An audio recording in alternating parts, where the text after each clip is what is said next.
Bab 38. Jodohku Mas Duda Jutek. Kita perlu bicara dek, tolong jangan begini, ucap Hanan menahan pintunya. Nahla yang masih mode enggan jelas kesal, tetapi tak punya cukup tenaga saat Hanan berusaha mendorongnya hingga terbuka. Perempuan itu menghela napas lelah, menatapnya malas. Sementara Hanan berusaha mendekatinya dengan lembut.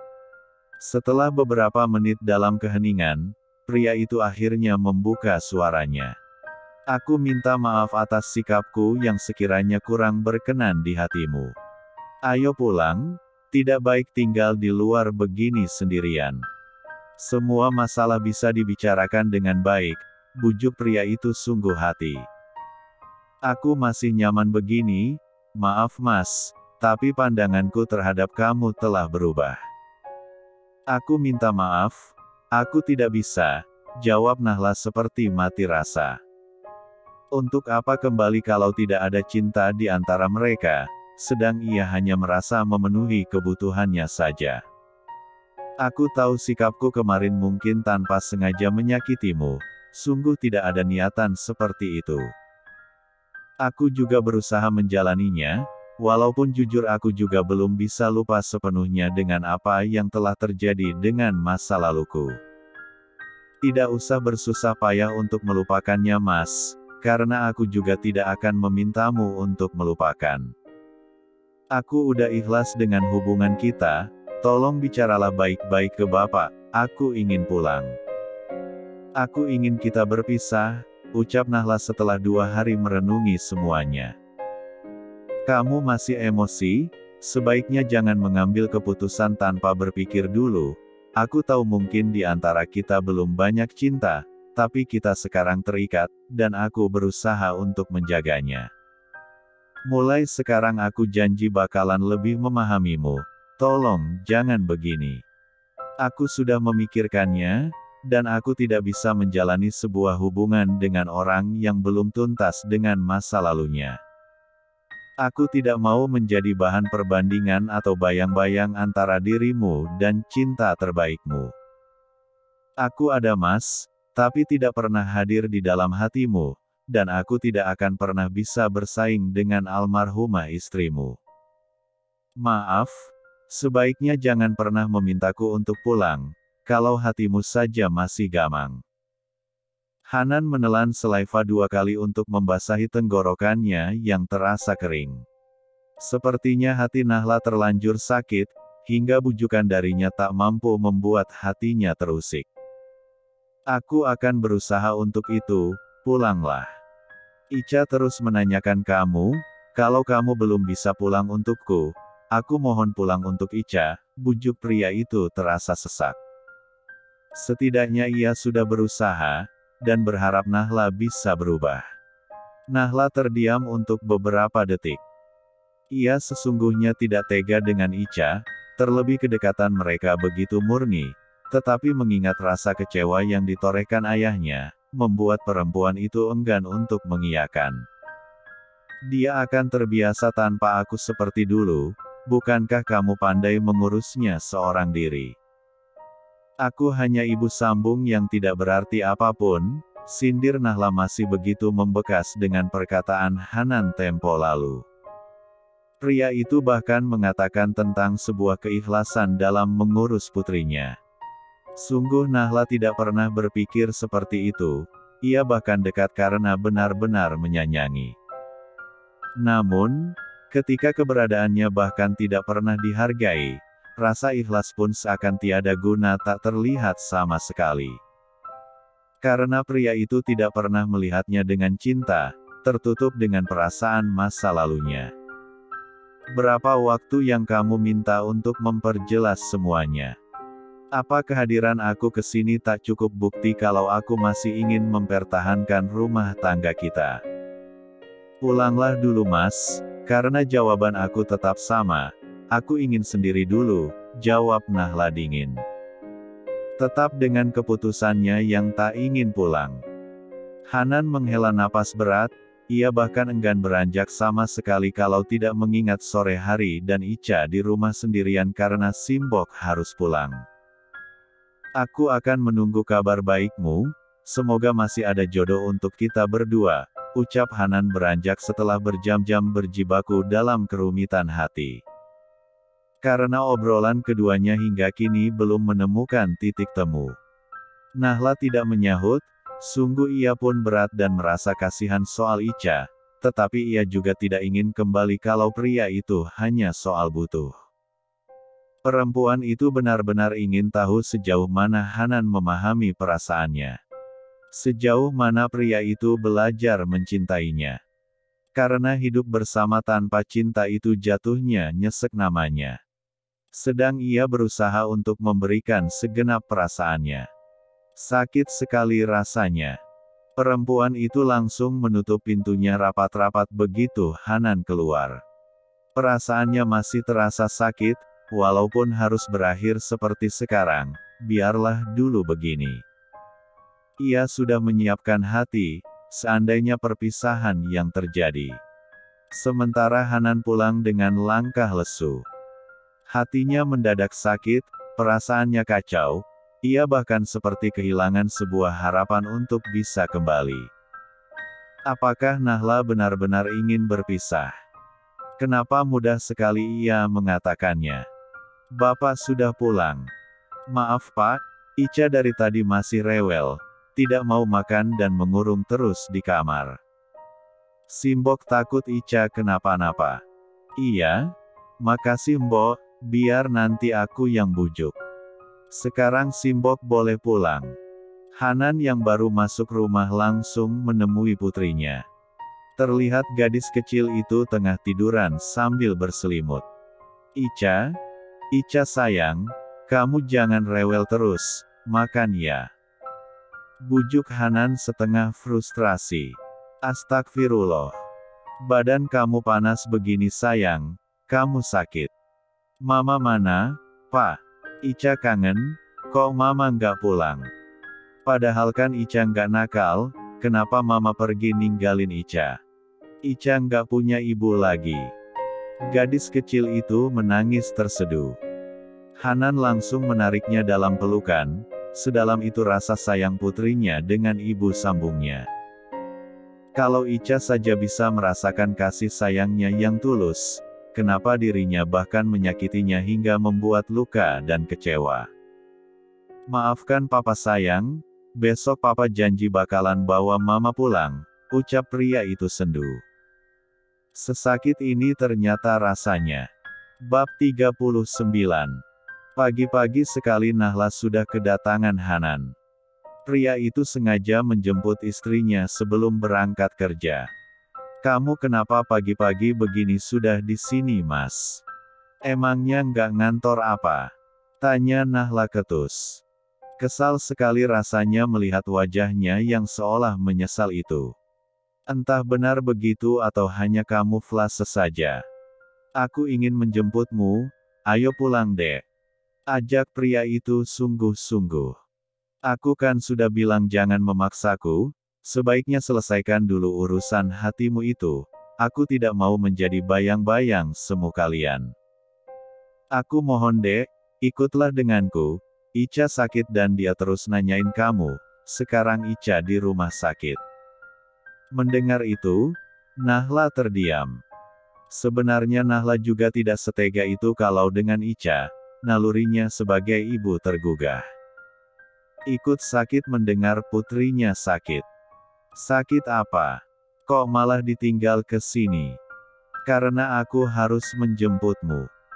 Dari kemarin dia tidak mau makan, demam tinggi dan semalam karena panasnya nggak turun-turun aku bingung langsung aku bawa ke rumah sakit. Kalau kamu belum bisa memaafkan aku, datanglah untuk Ica, aku mohon, pinta pria itu setengah frustrasi. Dia tidak tega sekali melihat putrinya begitu merasa kehilangan ibunya. Nahla menghela napas panjang.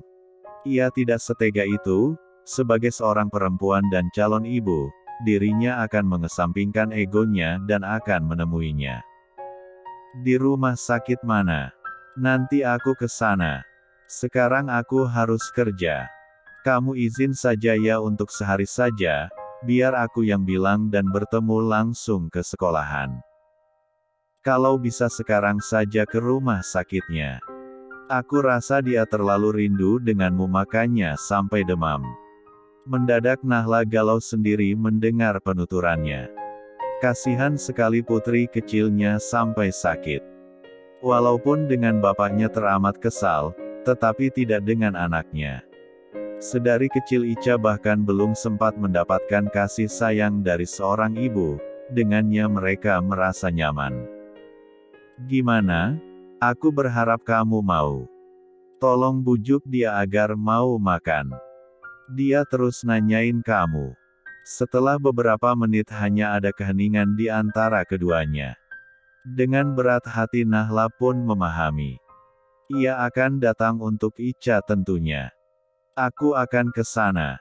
Di rumah sakit mana? Ruangan apa? Alhamdulillah. Senyum lega nampak terukir di wajah Hanan. Ayo, kita langsung ke rumah sakit dek. Ajak pria itu semangat sekali. Maaf mas, aku bawa motor sendiri. Tolak Nahla saat Hanan mengajaknya untuk bersama. Kenapa tidak satu mobil saja?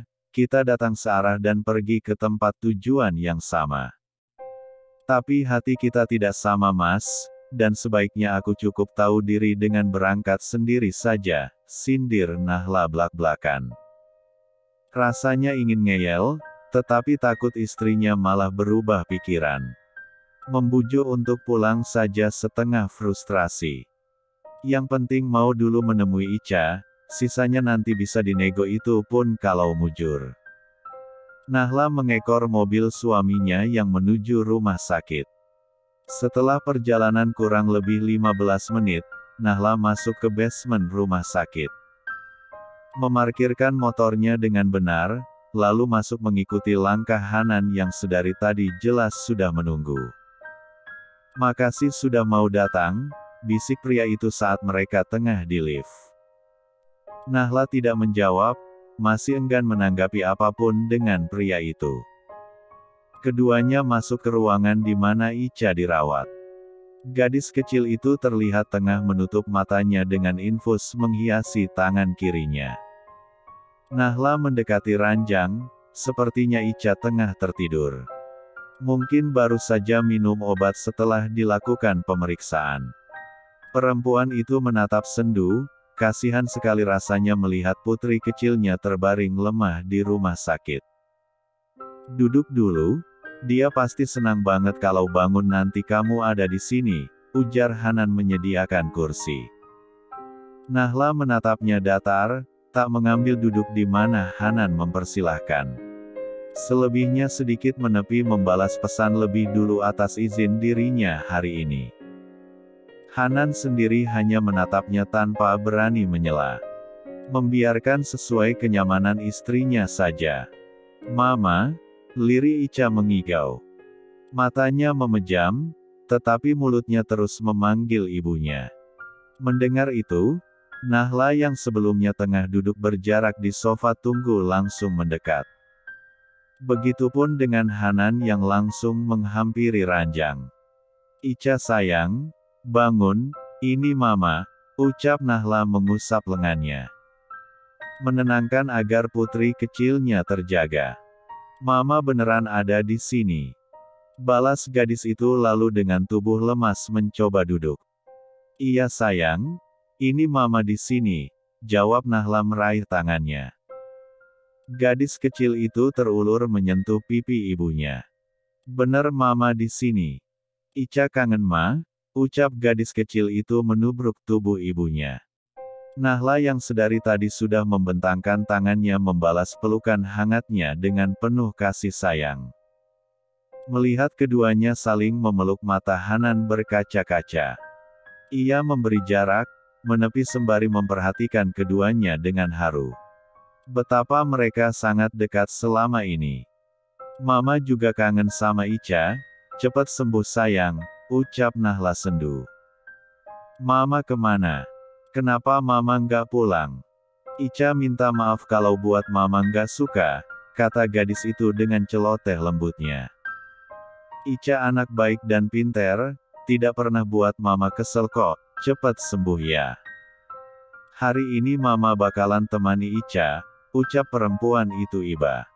Mama nggak akan pergi lagi kan? Ica mau ikut kalau mama pergi, ujarnya sungguh-sungguh. Perempuan itu terdiam, mendadak ia ragu untuk menjawab itu.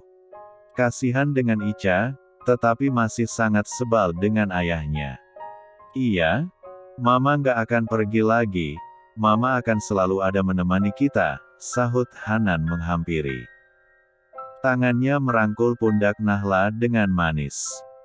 Nahla yang masih begitu enggan dengan sentuhannya bergerak menyingkirkan tangan suaminya agar tidak merangkulnya.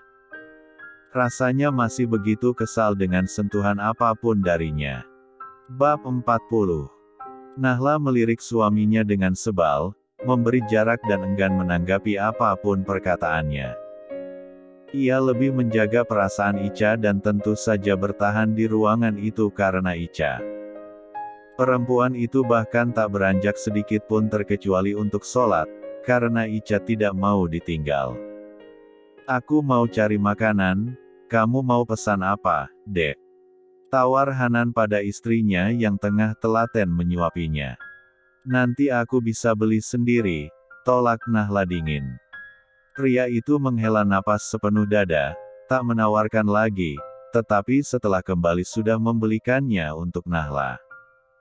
Ica disuapin papa ya, biar mama makan dulu, kasihan dari tadi jagain Ica belum makan.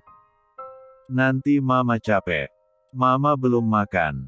Mama sini makan bareng Ica, Ma. Ica bisa makan sendiri, ujar gadis kecil itu terlihat bersemangat. Bahkan demam yang semalam tak kunjung turun pagi ini terlihat normal dan pulih dengan cepat. Mungkin ini yang dinamakan sakit rindu, obatnya hanya dengan bertemu. Terbukti setelah bertemu dengan Nahla, Ica terlihat lebih sehat. Hanan beranjak mengambil goodie bag berisi makanan pesanannya. Ini Dek, makan dulu, ujar Hanan memberikannya pada istrinya. Nahla menerimanya lalu menaruh di nakas. Ia belum terlalu lapar, entahlah. Sebenarnya ia merasa tidak nyaman, tetapi demi Ica, Nahla tahan-tahan. Merasa sangat kasihan dengan putri kecilnya. Mama nggak makan. Nanti mama sakit kalau nggak makan. Mama makan bareng Ica ya, pinta gadis kecil itu pengertian sekali. Iya, mama makan. Ica juga harus habisin biar cepat pulih. Biar bisa pulang lagi ke rumah. Nahla baru makan setelah menyuapi putrinya. Sengaja duduk di sofa tunggu. Tak jauh berbeda dengan Hanan yang duduk di sebelah Nahla. Makan dalam diam sembari terus mengamati pergerakan istrinya. Makasih udah mau datang. Aku berharap bukan hanya untuk Ica, tapi juga untuk hubungan kita, ujar Hanan penuh harap. Perempuan itu tidak menanggapi, ia terdiam menekuri boks nasi di depannya. Malas sekali rasanya walau hanya sekadar ngobrol. Karena tidak ada tanggapan, Hanan pun terdiam. Ia kembali membuai putrinya yang hampir terlelap. Suasana sudah sore, sejujurnya Nahla ingin pulang. Tetapi bagaimana kalau Ica bertanya? Mau kemana? Tanya Hanan mendapati pergerakan istrinya keluar. Ica sendiri sedang tidur, jadi perempuan itu tidak harus meminta izin keluar. Musola, jawab Nahla sebatas itu. Nanti balik lagi ke sini, kan? Tanya pria itu lagi sedikit khawatir Nahla meninggalkan ruangan. Jawab Nahla hanya dengan gumamam. Hanan sedikit bernapas lega, walau ada rasa cemas takut istrinya tidak kembali dan tiba-tiba minggat seperti kemarin. Ica pasti akan menanyakan terus dan akan berpengaruh dengan kesehatannya. Sudah hampir petang kenapa Nahla belum juga balik ya? Kemana sebenarnya Nahla pergi? Gumam Hanan resah. Ia terpaksa meninggalkan Ica dan turun menuju musola rumah sakit. Istrinya sudah tidak ada di sana. Pria itu menghubungi ponsel istrinya yang sengaja diabaikan. Aktif, tetapi tidak diangkat sama sekali. Nahla memang sengaja, ia malas saja berhubungan apapun dengan pria itu. Kalau bukan karena Ica, mungkin lebih baik berpisah daripada harus jalan dengan orang yang bahkan tidak pernah mencintainya. Merasa sia-sia saja selama ini pengorbanannya di rumah itu. Itu ponselnya bunyi, kok nggak diangkat?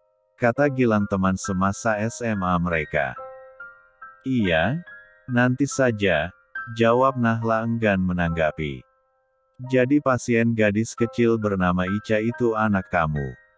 Aku pikir kapan nikahnya. Terakhir ketemu masih kuliah kok anaknya udah sebesar itu. Kaget dong, ujarnya merasa heran. Gilang seorang dokter yang bekerja di rumah sakit itu. Iya, gitulah ceritanya. Pernikahan aku cukup kilat dan undang orang terdekat saja kok. Ya sorry kalau kamu nggak kenotis. Aku berasa nggak dianggap, apakah aku terlupakan? Keduanya pun terkikik bersama. Pemandangan itu tak sengaja terlihat oleh Hanan yang memang sedang mencari Nahla. Tak terasa hatinya memanas seketika. Dengan orang lain bisa begitu terbuka bahkan tertawa lepas, sementara ditanya dirinya saja yang masih sah menjadi suami berasa ogah-ogahan dan juteknya minta ampun. Jelas ini membuat Hanan kesal seketika. Pria itu menatap tajam keduanya. Hatinya bergemuruh kesal. Aku cari dari tadi di sini rupanya. Ucap pria itu datar. Ya sudah, sampai ketemu nanti Gil. Ucap Nahla mengangguk ramah. Iya, mari, jawabnya dengan senyuman. Mengangguk ramah dengan Hanan juga yang hanya dibalas senyuman tipis. Nahla langsung berlalu mengabaikan Hanan tanpa kata. Sontak saja Hanan mengekor dengan gemas. Dia siapa? Tanya pria itu begitu sampai di ruangan Ica. Teman, jawab Nahla makin membuat pria itu makin kesal. Kamu kenapa sih, nggak menghargai banget keberadaan aku? Aku ini masih suami kamu, setidaknya angkat telepon aku. Aku tahu kok mas, tidak usah khawatir, mas menyuruhku untuk menjaga Ica, kan? Bukan hanya itu, Dek. Bisa tidak pikiran kamu sedikit dirubah tentang pandangannya terhadapku? Bukan hanya tentang Ica, tapi tentang kita juga. Masa sih, aku pikir kamu tidak peduli dengan aku. Karena hidupmu hanya tentang Ica dan masa lalumu. Benar begitu kan, Mas?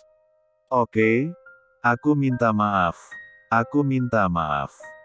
Aku sudah memaafkan dirimu Mas. Tapi aku tidak bisa hidup di antara bayang-bayang masa lalumu, terlebih tidak ada cinta bukan? Siapa bilang tidak ada cinta, kalau bukan karena cinta untuk apa aku menikahimu? Tapi perlakuanmu tidak menunjukkan itu, bagaimana bisa aku percaya? Terus sekarang maumu bagaimana? Aku di sini hanya karena Ica, Mas. Jadi, terserah selanjutnya padamu. Apa maksud kamu? Mama? Papa? Panggil Ica menatap keduanya. Sampai jumpa di bab selanjutnya.